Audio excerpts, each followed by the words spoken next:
Last weekend, I got to do a pretty amazing thing, actually, and I've never done anything like this before. I was able to go to a men's retreat, and I got to be honest, when I was going, I was sitting there going, a men's retreat? Really? But what I can share with you, it was one of the most profound things I've ever done. And the breakthroughs and the realizations and the things that I got to understand about myself that I didn't, is the easiest way to put it. And the reason I'm sharing that with you this morning is because we are all on this journey. We're all on this adventure called life. And in this adventure called life, we all, before we came here, and I know for the new people, this might be a bit much, but something tells me the majority of you are going like, no, we got this. And you came here to learn a few things. And when you get on what I call the train, which is the spiritual awakening train, and you jump on that train, every single one of us has our own tracks. We do. So in other words, your journey is going to look a little bit different than my journey. That's going to be a little bit different than Wendy's journey or Charles' journey or whoever's journey it is.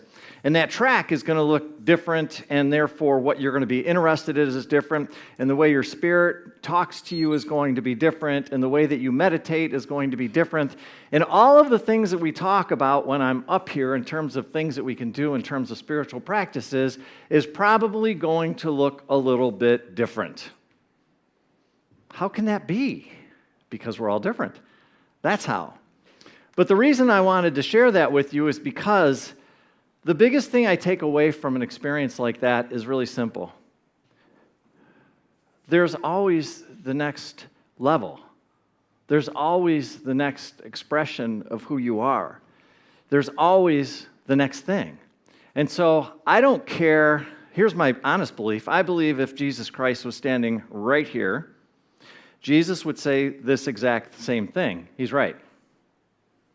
Because my belief is that even Jesus, in his current state of being, is still expanding. There's still more even for somebody like Jesus.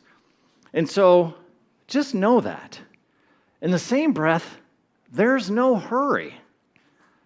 There's nothing that you really need to do other than, well, if you want to go through the process of starting to wake up, the biggest thing is just removing and learning where you constantly are telling yourself you're separate than God, or you're separate with each other, or you're separate from the earth, or you're separate from whoever.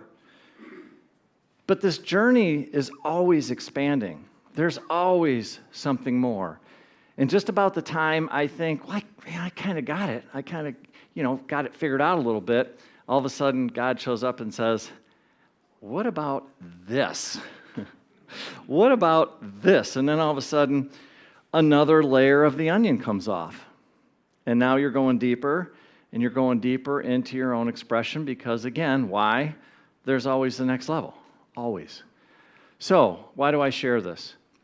I don't care if you're brand new to this stuff that's called New Thought or this idea of spiritual awakening, or you hear people talk about things like, we're going into the fifth dimension, or you hear about all these different wonderful things that you can play with. It's all true, but none of it matters unless it matters to you. And that's when it matters. And that's when you start focusing on your journey. And that's when you start learning how to trust what's inside of your heart. And that's when you learn to actually start to slow down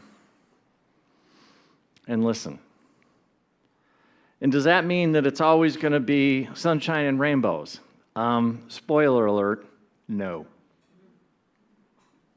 It's not the way it works. Because we all have decided that there's certain things that we wanted to learn here. And in some cases, those lessons come on pretty hard. Anybody been there? If you're not, you're dead. I'm just saying. Right? We all do this thing. And so that's just part of life. And I mean, I think some people start doing and getting involved with the spiritual stuff and they think, well, then I'm never going to have any problems again. And it's like, I don't know if I would necessarily say that, but what I would say is the tools that I have to deal with those problems goes up substantially. So in other words, before when a problem would come up, I could only think of doing maybe one or two things, but now I've got an entire army behind me that I believe is there to support me at the highest level that I can possibly have. And therefore, when I come into those issues and whatever's going on, then what I'm able to do then is I'm able to access those tools, and then I can move through the problems just a little bit quicker and a little bit faster. So what happens when a problem comes up is there's probably something I'm wanting to learn, and instead of rejecting it, refusing it, ignoring, pretending it's not there, I do just the opposite. And so what does that mean? So what that means is now when something comes up, I look at it and go, okay, cool, what am I here to learn? And there's no shame, blame, judgment, or guilt. None. I don't do that. Those are old tools of transformation. If you still want to use them, you can, but I'm suggesting there is another way that doesn't include shame, blame, judgment, or guilt. It's just looking at it and going, oh, cool, this thing's here. Yep, what did I want to learn? And then I go into prayer and meditation. I'm with it for a little while. And then all of a sudden, Spirit shows me, you might want to check out this. You might want to look at this. You might want to change that. You might want to do something a little bit differently. And then I'm going, is that it? And Spirit goes, yeah, that's good. It's like, oh, can I move on? Yeah, you can move on. So I don't have to sit here for the next 10 years? No, you don't have to sit here for the next years. That was never the plan. Ever the plan. And yet, for some reason, we believe that. We do. And I'm just saying it's a much funner space to be in. Is funner a word? Funner. Is that a word?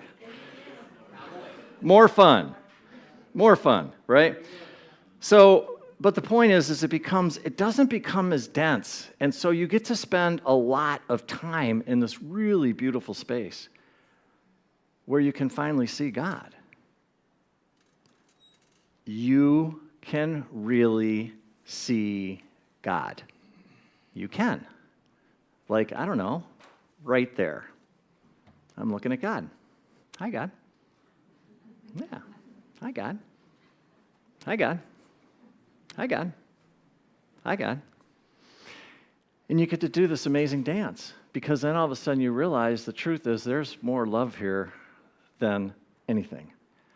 And I know, everything out there is trying to tell you, no, that's not the truth because look at this, and this. And I would argue, yeah, but you know what? If you focus on love, you're going to see a lot of love and a lot of God.